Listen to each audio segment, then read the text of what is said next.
Salut à tous, on se retrouve aujourd'hui dans le salon littéraire avec une personne que j'aime particulièrement, un modèle même pour moi je dirais, c'est Faizagen. Faizagen, merci d'être là. Merci beaucoup, ça va pour l'invitation. Je suis honorée, à Merci. un point vraiment, je suis émue, j'ai préparé les petits mouchoirs, ils sont cachés. Merci vraiment d'être là. Merci beaucoup. En ce moment on le voit partout et les critiques elles sont dithyrambiques, une pluie d'éloges sur toi. Tu nous reviens avec La Discrétion, ce nouveau roman où tu parles, qui est dédié à ta mère, mais aussi à ton père, c'est ça, qui est mort de discrétion. Ouais. Finalement, j'ai l'impression que depuis le début, tu écris pas seulement, tu t'écris et tu écris sur tes proches en fait. C'est ça, je ne me trompe pas? J'écris, et maintenant je le dis avec beaucoup plus de facilité, parce qu'au fur et à mesure des livres, je comprends de plus en plus à quel point c'est ça qui est nécessaire pour moi. C'est pas d'écrire sur moi, mais c'est d'écrire pour les miens. C'est d'écrire pour d'abord, en premier, pour les gens qui ont des histoires similaires, pour les gens qui ont besoin en fait de ces récits. J'ai l'impression, d'une certaine manière, en fait, de rendre justice à mes parents, à leurs histoires, et puis à notre génération aussi, pour faire le truc un peu plus large, mais en premier pour les miens. Et puis après, pour tous les autres qui ont la curiosité de comprendre, De s'intéresser. Ouais, c'est ça. Ça m'a beaucoup fait penser à Frantz Fanon qui disait que chaque génération en fait a le devoir de se trouver sa mission, de la remplir ou de la trahir. Ouais. Est-ce que la tienne c'est de nous écrire? J'ai l'impression en tout cas que notre génération, et puis moi à titre personnel, la mission c'est de recueillir justement ces récits, de ne pas laisser ces histoires être enterrées avec la génération de nos parents en fait. Parce Qui que, se perd. Ouais. Parce que c'est des histoires, c'est vrai, qui se perdent, et j'ai le sentiment que même eux, acteurs de cette histoire, finalement, il y a un endroit où ils ont l'impression que c'est pas intéressant de la raconter. Parce que voilà, c'est l'histoire qui explique ça aussi, parce que c'est des gens qui ont été invisibilisés, qui ont été minorés, et que leur récit, finalement, s'efface. Et ils n'y arrivent pas aussi à la raconter. Ils ont du mal à l'exprimer parce qu'ils ne veulent pas transmettre, j'ai l'impression, cette douleur. Oui, je pense que c'est une forme de pudeur. C'est la dignité aussi de ces gens qui fait qu'ils n'ont pas envie de raconter leurs humiliations, de raconter les souffrances. Et puis il y a une forme aussi évidemment d'amour, parce que je pense qu'il y a un endroit où ils essaient de nous protéger, ils n'ont pas envie de nous transmettre aussi une forme d'hostilité qu'on pourrait avoir. Et c'est pour ça que je parle de dignité d'abord. Avant tout. Ouais. Il y a un truc qui est incroyable chez toi et qui te caractérise. Quand tu écris, tu parles de drame, mais c'est drôle. Tu dédramatises en fait. Je sais que moi, quand je te lis, je m'attends à faire une chute libre, mais je sais qu'à la fin, je vais tomber sur un matelas où tu dédramatises et c'est génial, tu sais. Est-ce que tu as conscience que le rire est une de tes armes ou pas? J'en ai conscience maintenant parce que on me le dit, mais aussi j'ai l'impression que c'est quelque chose qui est en moi, c'est-à-dire même dans la vie, que ça m'aide en fait à prendre de la distance avec les choses. Et puis tu vois, c'est une culture aussi. Ça nous représente tellement. Je crois que justement ça fait partie des choses, comme des mécanismes de défense qu'on a développés, pour pas s'apercevoir que c'est la galère, rire et prendre de la distance, c'est important. Et tu le fais même dans la vie, parce que pour les gens qui ne la suivent pas sur Insta, elle fait des stories. Franchement, et on me le dit à chaque fois, mais Faiza, elle est tellement drôle. Elle prend des scènes du quotidien qui sont parfois dramatiques. Je crois que la dernière, c'était t'étais dans le train avec ta fille. Ouais. T'es tombée sur un couple de racistes, c'est ça? Ouais. Et là, t'as fait une sorte de roman, mais c'était génial. Ouais, j'ai fait un roman photo, tu vois. Je crois que justement, en tout cas, c'est ma manière déjà de regarder le monde. Cette distance-là, en fait, elle est hyper importante. Après, c'est vrai que souvent, les gens, ils s'imaginent pas que je suis marrante dans la vie, parce que tu vois, il y a tout le cachet un peu intellectuel, j'écris des livres, donc forcément... Donc les gens, souvent, ils sont surpris. Mais je pense parce que je me prends pas au sérieux. Je pense que j'écris très au sérieux, mais je pense que c'est aussi... Ça fait partie de moi de... C'est ça. On sent, en fait, que c'est inhérent à ta personne, en fait, et c'est tellement appréciable. Ça me fait penser à ce qui a eu lieu pendant la décennie noire en Algérie. J'allais quand même en Algérie à cette époque, j'étais jeune, on y allait avec mes parents, et je remarquais qu'à ce moment tellement douloureux de l'histoire algérienne, les gens, il n'y a jamais eu autant de blagues qu'à ce moment-là, en fait, sur le terrorisme et sur ce que vivaient les gens. Et ça m'avait marqué parce que je me suis dit, les gens arrivent à en rire, alors que c'est quand même terrible. Mais je crois que c'est vraiment un mécanisme de survie, ça. Et tu nous transmets bien en tout cas. Je sais que je lisais Kadra récemment qui disait que ces personnages, ils vivaient avec. Et du coup, il les convoquait dans ses romans. Est-ce que c'est la même chose pour toi? C'est les gens qui t'inspirent et tu dis, bah tiens, telle personne, je le mets là. Ça se passe comme ça? Comment tu crées tes personnages? C'est difficile, je trouve. À chaque fois, pour moi, c'est toujours difficile d'expliquer la genèse d'un roman, d'expliquer comment l'histoire ou comment les personnages viennent. Moi, j'ai l'impression que c'est d'abord un truc de sensation, en fait. C'est-à-dire, j'ai leur voix, je les dessine au fur et à mesure, je les esquisse dans mon esprit avant de commencer à écrire. Et ça se fait de manière hyper naturelle. C'est-à-dire que jamais je me dis, je rencontre quelqu'un qui me raconte une anecdote ou je sais pas, tu vois, et je me dis, tiens, je vais le mettre dans un livre. Ça se passe jamais comme ça. C'est vraiment quelque chose qui est très. Qui se mêle dans l'esprit. Et quand arrive le moment d'écrire, ça s'est déjà construit, quoi. Je sais pas comment expliquer. Mais justement, j'ai l'impression que tu as une sorte de don parce que tu fais des descriptions de personnages où tu arrives à travers leurs gestes ou la manière dont ils sont habillés à exprimer leur personnalité et tu te dis mais waouh, si elle fait ça dans la vie, c'est pas possible, elle est mentaliste, tu vois. Mais je crois que pour moi c'est une question de sensibilité.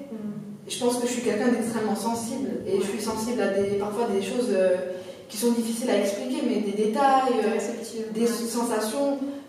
Pour moi vraiment mon mot d'ordre c'est l'intuition. Ouais. Dans la vie et dans mon travail aussi, c'est-à-dire que ouais, j'écris de manière intuitive. Je sens les choses et les gens avec ça, quoi. Donc ça se ressent même dans ce que j'écris. Je sais que tu disais récemment dans une interview que tu en avais marre de fragmenter ton identité. Tu avais envie d'être pleine. Finalement, l'écriture, ça ne te sert pas seulement à marquer ton histoire, mais ça te sert aussi à consolider toutes ces parties de toi. C'est ça? Oui, parce que d'une certaine façon, tu vois, à la question quel est le personnage auquel vous vous identifiez le plus, j'arrive jamais à répondre parce que j'ai l'impression qu'il y a plein de morceaux de moi dans chacun d'entre eux. Que tu peux regrouper avec l'écriture pour en faire ton terrain. Et quelque part, c'est pas non plus une thérapie, mais c'est une manière d'exprimer des choses qui sont difficiles à réunir et de servir des personnages en fait pour ça. Je sais que tu es maman et que la filiation est importante pour toi. Si demain ta fille elle voulait être écrivaine, tu lui dirais quoi? Waouh. Je pense que de se faire confiance, et je pense que si ma fille demain elle me dit j'ai envie d'écrire, bon, je serais trop contente parce que je me dirais elle a une arme, elle a un outil.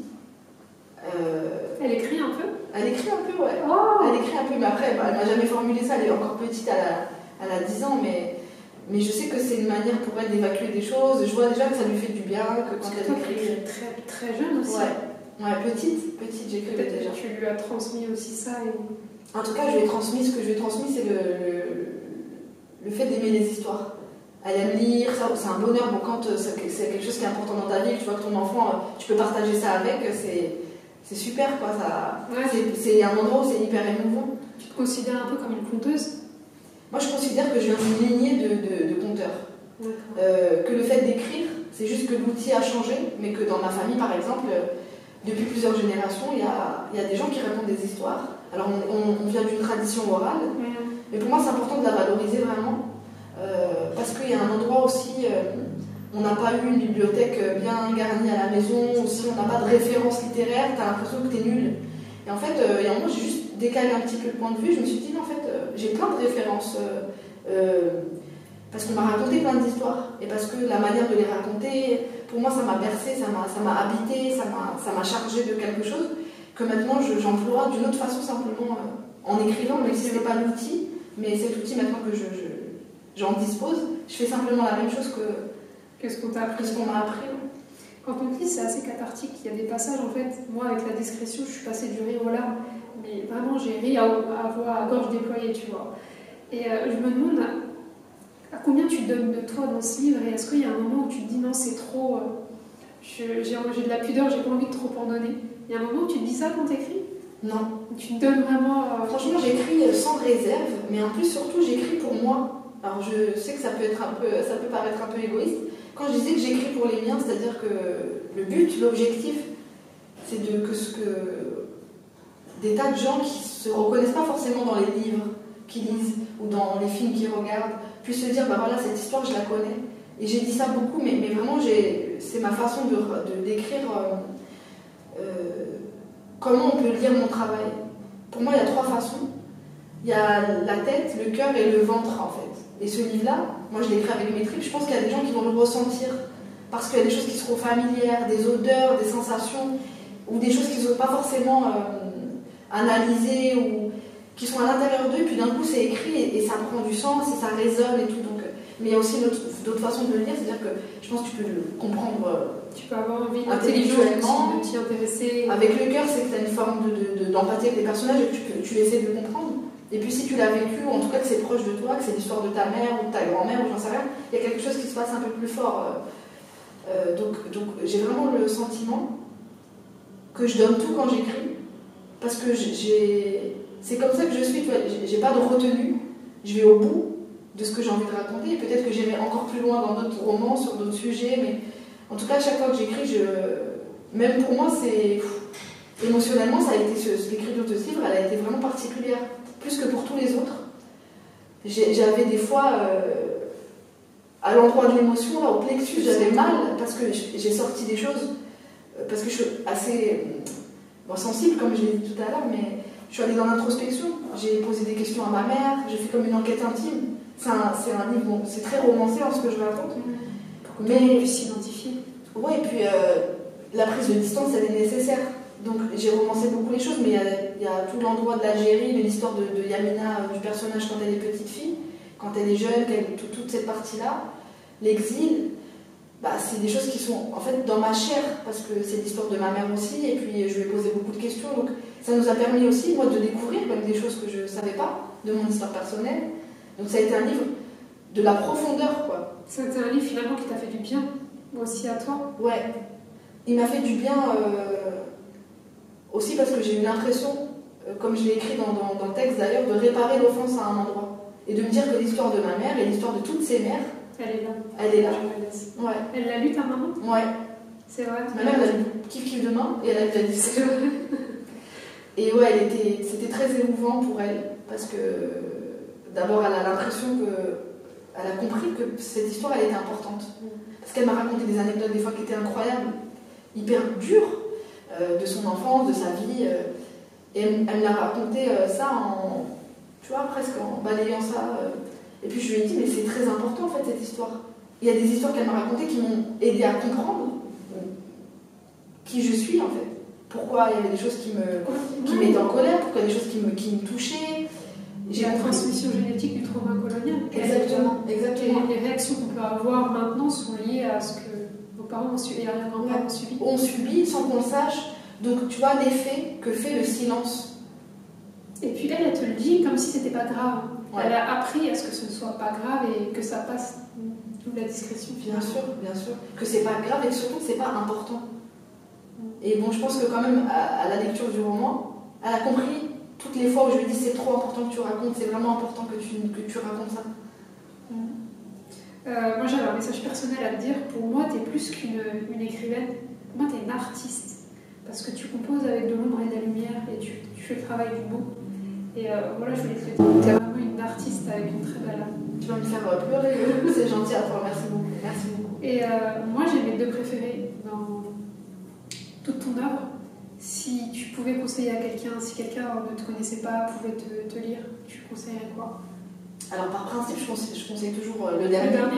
Puisque j'ai l'impression d'avoir avancé d'une étape à chaque livre. Mais un livre pour lequel j'ai beaucoup de tendresse, c'est Un homme, ça ne pleure pas. Il y a eu 6 ans avant pendant lequel j'ai pas du tout publié. Et il s'est passé plein de choses dans ma vie. Et à l'endroit de la transmission, pour moi, c'est Un homme, ça ne pleure pas qui a fait vraiment un déclic. Et qui m'a orientée vers... un côté un peu plus engagé, non? Un peu plus profond peut-être.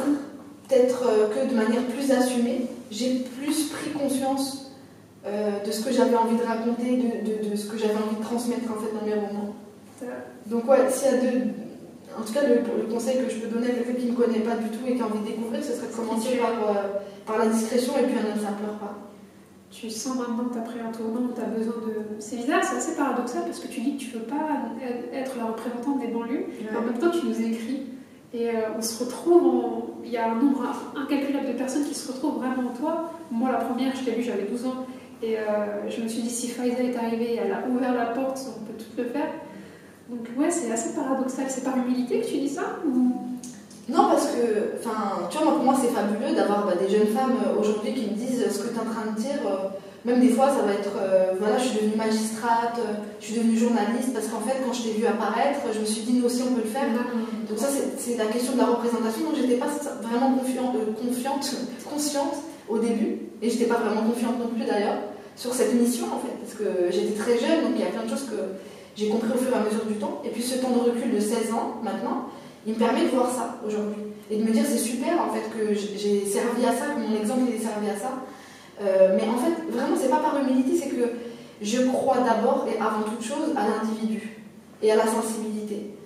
Donc, parce que nous, on a été capable de s'identifier à des gens qui ne nous ressemblaient pas, donc je pense qu'il y a un endroit où cette émotion-là, elle peut arriver à des tas de gens. Par contre, je comprends aujourd'hui que la représentation, c'est important.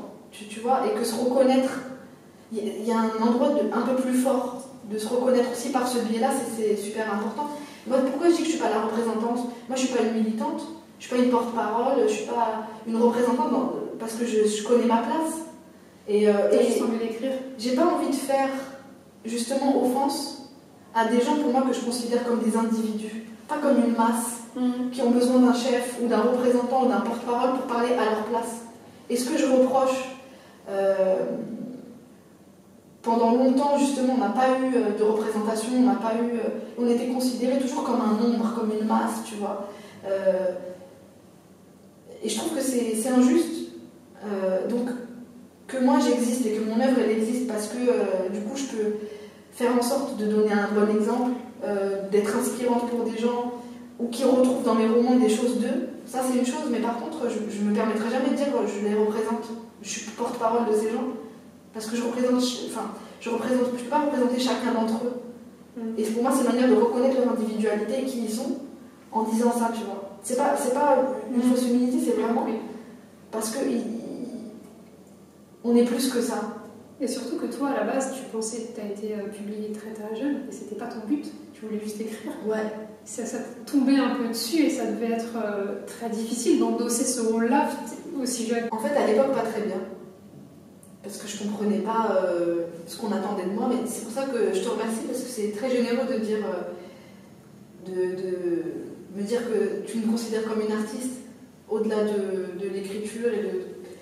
Tu vois, pour moi, c'est une manière de militer qui est différente. Moi, je suis à un autre endroit. Je pense que justement, le fait de tout le temps se ranger du côté social. Moi, j'étais que dans les pages société quand j'ai sorti mon premier roman. Parce que j'étais vue comme ça. J'étais considérée comme un phénomène social, pas comme un auteur. Et j'en ai souffert parce que c'était pas juste. C'est pas là que je me sentais. Et puis, je comprenais la perception qui était parfois complètement biaisée. Donc, le fait de dire qu'on est des artistes, et je parle pas que de moi, mais je parle de plein de gens qui viennent de ces environnements-là, qui sont par exemple des enfants de l'immigration postcoloniale, qui ont des choses à dire en tant qu'individus, en tant qu'artistes. Pour moi, c'est une manière aussi qu'on les regarde autrement. Et souvent, quand tu vas dire je, ce qu'on entend, c'est nous. Oui. Et je trouve que notre justice, elle est profonde à cet endroit-là, et que si tu dis je, c'est ta vision, c'est ta sensibilité, c'est ton. Peut-être quelqu'un d'autre raconterait la même histoire que moi, il le raconterait autrement, et ce serait pas la même histoire, tu comprends? Même si. On peut parler des mêmes sujets, je veux dire, il y a une manière de les appréhender, de les raconter qui est propre à chacun. Et c'est important de le dire qu'on arrête de nous mettre dans des groupes tout le temps, en fait. Donc, parce que tu finis même, toi, par te conformer à l'image qu'on te renvoie de toi. Donc on est dans un truc où on tourne en rond. Et moi, je crois vraiment, encore une fois, à l'individu, à la sensibilité. Et je crois que c'est ça notre manière de se lier les uns aux autres. Si tu pouvais t'adresser aux filles qui ont envie d'écrire, du coup, qu'est-ce que tu leur dirais? Parce qu'il y en a beaucoup qui n'osent pas, qui ont peur, qui syndrome de l'imposteur, etc. Qu'est-ce que tu leur dirais? Je sais qu'il y a plein de gens qui te suivent, qui t'écoutent et tout, qui ont envie d'écrire, qui ont envie de se lancer et tout. Moi, ce que je veux dire, c'est vraiment de faire tomber les barrières qu'on a montées soi-même. C'est-à-dire que les plus dures, les plus compliquées à bousculer, c'est ses propres limites. Et de comprendre que allez, en fait, si vous avez ça dans les tripes, parce que pour moi, je parle des tripes souvent, hein, c'est un truc, c'est presque obsessionnel, mais à chaque fois je fais ça, et même je me rends compte physiquement, je fais ça quand je parle d'écriture. Moi, c'est là, c'est dans le ventre. Il y a quelque chose où on retourne un peu à cet instinct, à cette intuition-là. que si on a besoin d'écrire, si on sent cette nécessité, il faut le faire. Et le résultat, en fait, c'est pas, je sais pas penser au résultat, penser au chemin. Le chemin, c'est pendant que tu écris. En fait, moi, j'ai l'impression qu'on cherche. Donc, je considère que les gens qui ont des velléités de devenir écrivain, en tout cas d'écrire un récit, ils sont au début de prendre un chemin qui va être merveilleux, en fait. Et que c'est dommage de se dire, bon, j'y vais pas parce que je connais pas la route. En fait, la route, tu vas la trouver en marchant, tu vois, donc... Ça me fait penser à Romy, c'est Romy qui disait ça. Ouais. Si le chemin s'ouvrira à toi une fois que tu le prends. C'est ça, tu peux pas savoir ce que tu vas découvrir même de toi, de ce que tu as raconté, donc c'est dommage de soi-même s'empêcher.